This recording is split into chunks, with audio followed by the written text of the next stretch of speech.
Welcome to the Fort Myers Beach Good Neighbor Podcast and the Estero Island Historic Society series, where we preserve and share the stories that shaped Fort Myers Beach, tracing the island's journey from Calusa roots to fishing village to beloved tourist destination. In each episode, we gather local voices, forgotten moments, and living memories to keep Estero Island's past bright on the shoreline of today. So settle in and listen closely, because on this island, even the sea breeze has a story to tell.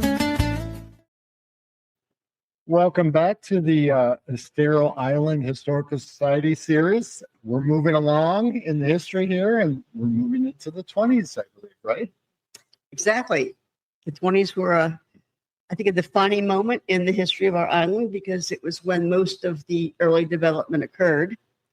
The Florida land boom was going on at that time. People were coming down. The Dixie Highway opened up from the Midwest to get people down here. People had money, they had cars. So everything was happening, particularly on the East Coast. And the coastal areas were the first ones to develop. But the problem with Fort Myers Beach was we didn't have a bridge. Little details, right? Little details. You can't get here, you can't develop. Right. So Thomas Phillips and Jack Delisle were two of the early developers on the island. They saw the potential of what it could be. And they went to the county and asked for money for a bridge, and they were turned down. So they didn't let that stop them. They formed their own bridge company. They sold bonds and stocks or whatever. They earned enough money that they finally got a bridge built in 1921. Wow. It opened in May of 1921. 100 cars went over the first day. 50 cents a car. Yeah. That was a lot of money. Yeah. Exactly, Yeah. right? So the beach had finally opened up, and Delisle and Phillips were ready for it because they both had a casino. Yeah. I don't know if it was built on that day, but I'm sure they were ready. So he had his casino was where the Gulf Shore Grill was. Yeah. And then Delisle's was down at the end of Connecticut Street. Interesting. So they were casinos, bathhouses, kind of thing, and the restaurants. Making it a destination for the right. Right. So once people could get here, you could drive on the beach. The road went to the beach hotel. Okay. It stopped there. Okay. So if you wanted to go further south, like down to Connecticut, you had to go on the beach. And the beach was large enough. It was wide enough. I think I read somewhere back there you could have 3 or 4 lanes of traffic on the beach. Wow. Right. A lot of beach room. Yeah. Without renourishment. Exactly. Yeah. We're going to nurse now to get that much. So the bridge was built, like I said, in May, and then there was a hurricane in October. So it damaged it, but didn't knock it out completely.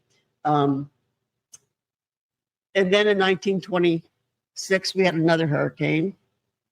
And we will do a session with you on hurricanes in this absolutely. area. Yeah. So that hurricane did quite a bit of damage to the road and to the bridge, but they patched it back together. 1928, another hurricane. Wow. And that pretty much, Sounds like what we've gone through recently. yeah, we needed to get a new bridge. So in 1928, a new bridge was put in. Was there a lot of I mean, we'll get in there with the hurricanes. Yeah. Yeah. Talk about that. There weren't, you got to remember There was nothing here, so there wasn't a whole lot to, development. And it was all at the north end of the island. Okay. So yeah, everything was there. I think the beach hotel was damaged very much. it was set back somewhat. Yeah, there were some cottages at Red Coconut that were damaged. So there was some, but the development started then. We had the casinos. There was all kinds of hotels. I mean, 3 or 4 hotels. Wow. Port Washington Hotel opened up down where Margaritaville is. Okay. And then we had the beach hotel. And Phillips did Silver Sands cottages. Remember those? Yeah. Yeah. They were 100 years, over 100 years old when Ian took them out. Yeah. The Pink Shell came later. Yeah, Oh, Big much Shell didn't come later. until the 60s. Yeah. But these were the first. He did that. He did the Gulf Shore Grill. What was the Gulf Shore Grill? And his big thing was the arches. They were built in 1925. I think he started them earlier.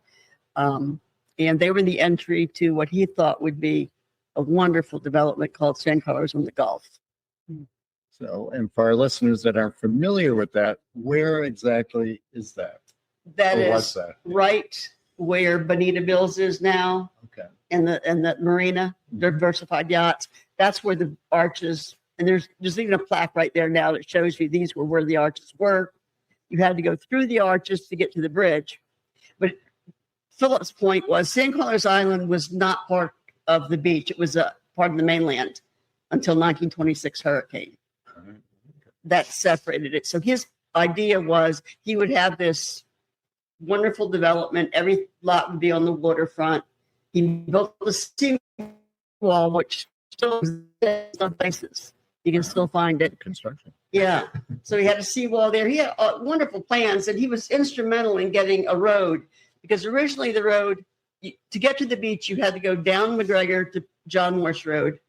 You had to take John Morse Road to Bunch Beach. Then you got on the beach if there was low tide and drove to the bridge.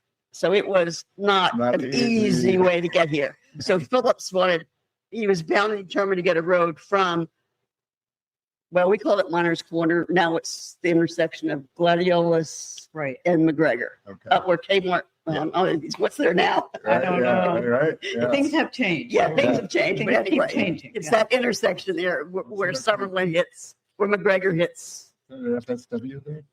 No. It's before that. It's, Right. Rondeos is there, the pizza place, Yeah. right by Target, I guess Yeah. that's Target. Yeah. Okay. That was, Yeah. so he built the road from there straight to the beach, or he had it built. The county Okay. did help on that one. And that was what really opened the whole area up, because you could get here in 30, 40 minutes from Fort Myers, which you can't do today. Right.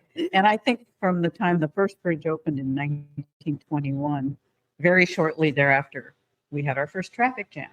And as much as people complain today about, oh, the traffic is so terrible in season, there were always traffic issues pretty much from the beginning on the beach. Oh, yeah. Whether it was because there wasn't much infrastructure and there weren't that many roads, you couldn't go very far, but it's been a perennial problem. And I think one of the themes of Fort Myers Beach is cycles, boom and bust, sudden influxes of tons of people, and then a very quiet off season.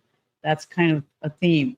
The other theme, I think, from the beginning has been fishing, because before the shrimp were discovered, there was mullet fishing. That was probably that was the first major fishing industry, and it was a big business. Now, mullet is a very strong tasting fish, and it's bony, right? It's not my favorite. No, so usually they smoked it, and I don't mean they smoked it. They put it on racks, smoked it, and dried it, and then it was palatable, and they made it into, I guess, fish cakes, mullet dip. Really? It was a popular item, and it was the industry in the early years, in the 20s, probably 30s, and for a few years after that and tourism. Yeah, tourism came in the 20s, as early as the 20s. As soon as that bridge came in, people started coming down here, and So when did the toll go away? I think the toll went away in 1928. They replaced that bridge with a swing bridge. Right. All right. And it was built in Germany. There's rumor that it was secondhand from Jacksonville, but I'm not sure that's true. I got a lot of bridges up there. Yeah. So they brought that bridge in, and it was kind of an interesting bridge because it swung out. It didn't swing up. It wasn't like the drawbridge went up. This went out.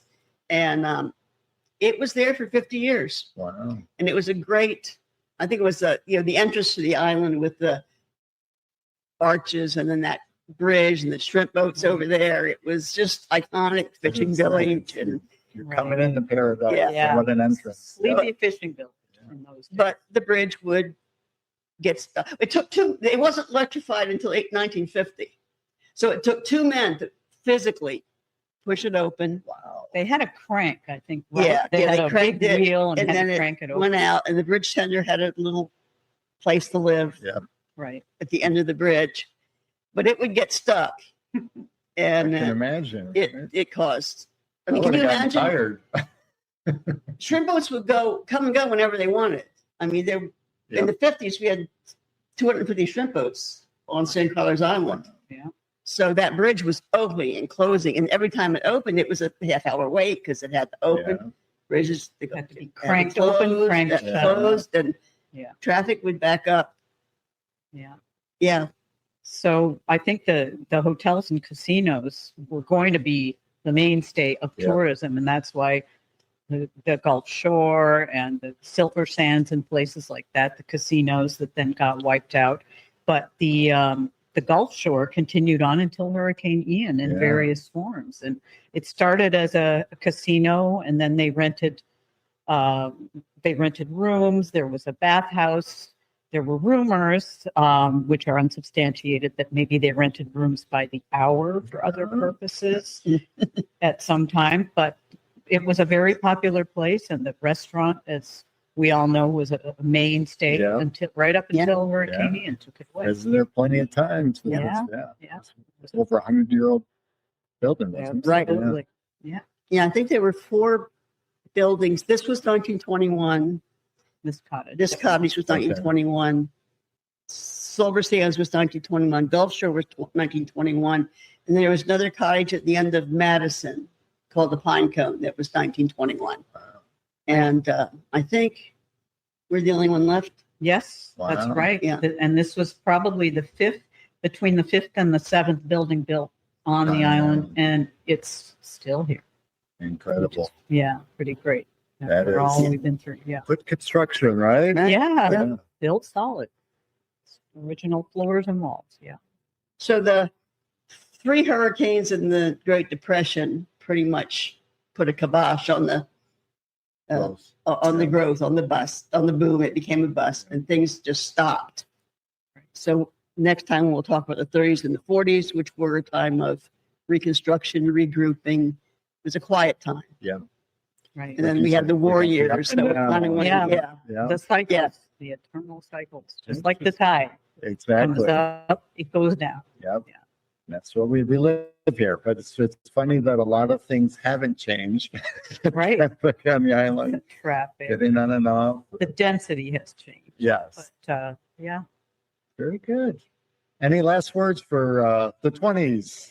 Well, we are going to be doing a little more in-depth discussion of the 20s on March 21st for our Diving into the Decade series. So come by and view it. We've got all the pictures and stuff up to whatever we had left is now on display. So come in and see what we got. I love it. I'm just fascinated by, learning about this and being able to share with our listeners. But it's good stuff. And thank you guys for doing this and putting it together and presenting it to all of us. So we will see you next time in the 30s, right?